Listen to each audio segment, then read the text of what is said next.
নমস্কার বন্ধুরা, এই মুহূর্তের সবথেকে বড় আপডেট অন্নপূর্ণা ভান্ডার প্রকল্পের যে ওয়েবসাইটটা সেটা কিন্তু এখনও কিন্তু মেনটেনেন্সে দিয়েছে, সেটা সকলেই জেনে থাকবেন। তো আজকের যে ভিডিওটা করতে চলেছি, তো অন্নপূর্ণা ভান্ডারে আপনাদের আবেদন করার জন্য কী কী ডকুমেন্টস রেডি করে রাখতে হবে, তো এটা বিরাট গুরুত্বপূর্ণ ভিডিও হতে চলেছে।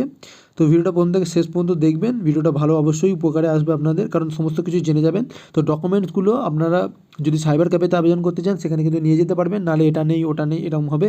বা যদি নিজে মোবাইল আবেদন করতে চান সেক্ষেত্রেও কিন্তু আপনারা রেডি থাকতে পারবেন, এই ডকুমেন্টসগুলো আগে থেকে রেডি করে নেবেন। এবং ভিডিও শেষে জানাবো আপনারা কীভাবে ডকুমেন্টসগুলো রেডি করবেন, সমস্ত কিছু জানতে পারবেন ভিডিওতে অবশ্যই একটি লাইক দেবেন।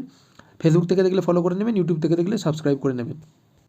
তো বন্ধুরা, বেসিক্যালি এই যে ফর্মটা আবেদন করতে সময় কিন্তু আমরা কিন্তু খুলেছিলাম পেজটা, তো তখন পুরোটা আবেদন হয়নি, মেনটেনেন্সে চলে গেছিলো। তো কী কী ডকুমেন্টস দেখিয়েছিলো তখন একটা স্ক্রিনশট নেওয়া হয়েছিল আমাদের তরফ থেকে, তো সেটাই আর কি দেখাচ্ছি তোমাদেরকে। তো প্রথমে কিন্তু আপনাদের ফিল আপ করতে হবে কার ডিটেলস, সেটা হচ্ছে হেড অফ দ্য ফ্যামিলি, দেখতে পাচ্ছেন এখানে হেড অফ দ্য ফ্যামিলি। তারপর আপনাদেরকে মেম্বার 2 অ্যাড করতে হবে। মেম্বার 2 মানে সেই মেম্বার 2 আপনার ফ্যামিলি মেম্বার যে আছে সে হতে পারে, বা সে অন্নপূর্ণা ভান্ডার আবেদন করতেও পারে বা নাও পারে, সেটা ফ্যামিলি। তো এভাবে ফ্যামিলিতে আপনার যতজন আছে ততজনকে অ্যাড করতে হবে। তো ইতিমধ্যে আপনারা জেনে গিয়েছেন ফ্যামিলি বলতে একটা সংসারে যারা যারা খাওয়ায়, মানে একটা রান্নাঘরে যারা একজনের আন্ডারে যারা যারা খাওয়া দাওয়া করে, একজন বা মানে একটা পরিবারে যতজন খাওয়া দাওয়া করে, বেসিক্যালি একটা সেটা আলাদা আলাদা পরিবার হলে আলাদা আলাদা আবেদন করতে পারেন। আর যদি আলাদা আলাদা না হয় সেক্ষেত্রে আপনাদের হেড অফ দ্য ফ্যামিলিতে আপনার শ্বশুরের আন্ডারে যদি থাকেন শ্বশুরের সাথে হবে, যদি স্বামীর সাথে থাকেন স্বামীর সাথে হবে। সেটা একটু আপনারা এতদিন বুঝে গেছেন আশা করি। তো প্রথমে আপনাদের কী কী দিতে হবে, এই ভ্যালিডেশনগুলো করতে হবে। Name required, date of birth required, gender required, social category required, মানে হচ্ছে আপনাদের এসসি এসটি, এটা নাকি কন্ট্যাক্ট নাম্বার রিকোয়ার্ড 10 ডিজিট, এটা কিন্তু আধার কার্ডের সাথে লিঙ্কে হওয়া ব্যাঙ্ক অ্যাকাউন্ট নাম্বার চাইবেন, এটাও কিন্তু ব্যাঙ্কের সাথে লিঙ্ক হতে হবে এবং আধার কার্ডের সাথেও ব্যাঙ্ক অ্যাকাউন্ট লিখতে হবে।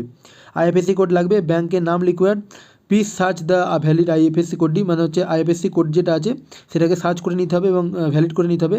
আধার নাম্বার রিকোয়ার্ড, এই আধার নাম্বার যেটা আছে সেটা কিন্তু আবার মোবাইল নাম্বারের সাথে লিঙ্ক করা আধার নাম্বার কিন্তু দিতে হবে।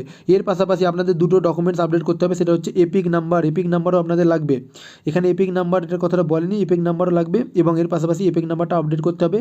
এর পাশাপাশি আধার নাম্বারটাও আপডেট করতে হবে আপনাদেরকে।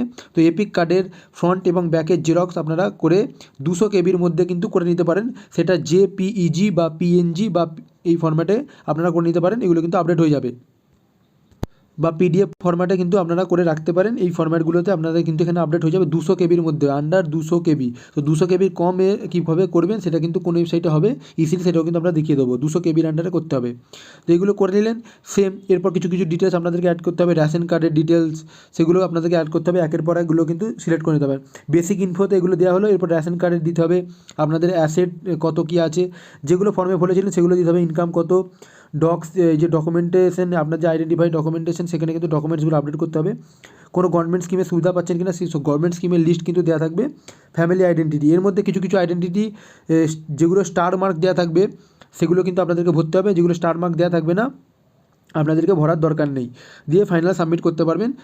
এরপর আপনাদের অপশান আসবে যে ফ্যামিলিতে মেম্বার 1, মেম্বার 1-এ যদি আপনার হাজব্যান্ডের নাম দেন বা শ্বশুরের নাম দেন, তো মেম্বার 2-তে আপনার যে স্বামী আছে যদি শ্বশুরের নাম দেন, মেম্বার 2-তে আপনার স্বামীর নাম দিতে পারবেন বা আপনার নামও অ্যাড করতে পারবেন, মেম্বার 3-তে আপনার স্বামীর নামও দিতে পারবেন। এভাবে মেম্বারগুলো আপনাদেরকে অ্যাড করতে হবে।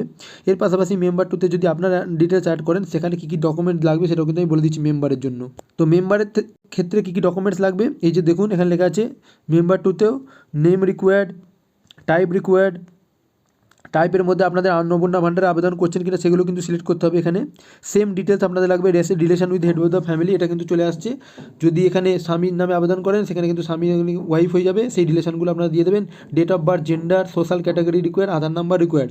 তো এখানেও সেক্ষেত্রে এপিক নাম্বারটা আপনাদেরকে স্ক্যান করে আপলোড করতে হবে। এর পাশাপাশি যে আধার নাম্বার আছে সেগুলো কিন্তু ডিটেলসগুলো আপনাদেরকে কিছু স্ক্যান করে রাখতে হবে। তারপর কোনো অ্যাসেট আছে কি না, ঠিক আছে। রেশন কার্ড একবার কিন্তু head of the family details দিলেই হয়ে যাবে। ইনকাম কত, ডকুমেন্টেশন যেগুলো কিছু আপডেট করতে হবে সেগুলো কিন্তু আপনারা দেখে নেবেন, যেমন আধার নাম্বার, আধারের ডকুমেন্টস, বোথ দ্য সাইড, বা এখন যদি আধার কার্ডে পিডিএফ থাকে সেটাও কিন্তু আপলোড করে দিতে পারেন, যদি 200 কেবির নিচে হয় সেটা কিন্তু আপনারা আপলোড করে দিতে পারেন। এর পাশাপাশি এপিক নাম্বারটা কিন্তু স্ক্যান করে আপলোড করে দিতে পারেন, যদি আপনার কাছে ডিজিটাল এপিক কার্ড থাকে সেটাও কিন্তু ওখান থেকে আপডেট করে দিতে পারেন। আর যদি না থাকে মোবাইলে স্ক্যান করে 200 কেবির আন্ডারে করে নিতে পারেন। যদি 200 কেবির বেশি হয় কীভাবে কোন ওয়েবসাইটে গিয়ে করবেন সেটাও কিন্তু আপনারা গুগলে গিয়ে আপনারা দেখে নিতে পারেন, বা আমি কিন্তু লাস্টে দেখিয়ে দেবো।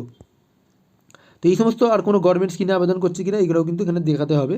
তো এই সমস্ত বেসিক ডিটেলসগুলো আপনাদের লাগবে ফর্ম ফিল আপ করার আগে। আর আপনারা এর পাশাপাশি আপনাদের ফ্যামিলিতে আর কতজন আছে সেগুলো কিন্তু অ্যাড করে নেবেন।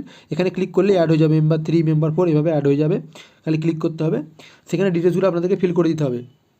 এবার যদি মেম্বার 2 অন্নপূর্ণা ভান্ডারে আবেদন করে বা মেম্বার 3 আবেদন করে, সেক্ষেত্রে খালি অন্নপূর্ণা ভান্ডারে আবেদন করছেন কিনা সেটা সিলেক্ট করতে হবে, ঠিক আছে। তো এইভাবে কিন্তু আপনাদের ফর্মটা ফিল আপ করে দেন সাবমিট করে দিতে হবে। তো যেগুলো ফিল আপ করবেন আর সেভ বাটনে ক্লিক করলে কিন্তু সেভ হয়ে যাবে, ঠিক আছে। আর বর্তমানে কিন্তু ওয়েবসাইটটা কাজ করছে না, পরবর্তীকালে ওয়েবসাইট কাজ করলে কীভাবে আবেদন করতে হবে সমস্ত কিছু আপনারা দেখাবো। তো গুগলে গিয়ে এই যে কম্প্রেস পিডিএফ বলে লিখলে কিন্তু এই যে ওয়েবসাইটটা চলে আসবে, বা এই ওয়েবসাইটটা ডাইরেক্ট কিন্তু গুগলে লিখে দিতে পারেন। এবার কিন্তু এখানে পিডিএফ ফাইল সিলেক্ট করতে হবে, সিলেক্ট করার পর কিন্তু রিসাইজ আপনারা করে নিতে পারবেন এইভাবে, বা ডাইরেক্ট যদি কম্পিউটার থেকে করেন ড্র্যাগ অ্যান্ড ড্রপ করে দিতে পারেন, দিয়ে কিন্তু আপনারা রিসাইজ করতে পারেন আপনাদের পিডিএফ ফাইলটা। তো আপনাদের মনের মতো সাইজে করে নেবেন, 200 কেবির কমে করলেই কিন্তু হবে, ম্যাক্সিমাম কিন্তু 200 কেবির পর্যন্ত আপলোড করতে পারবেন, 200 কেবির কমে অবশ্যই করে রাখবেন, তাহলে আপলোড করতে সুবিধা হবে। তো এই ছিল একটা বেসিক আপডেট, অনলাইন আবেদন করার আগে আপনাদেরকে এই জিনিসগুলো জানা খুব জরুরি ছিল, সেই জন্য জানিয়ে দিলাম।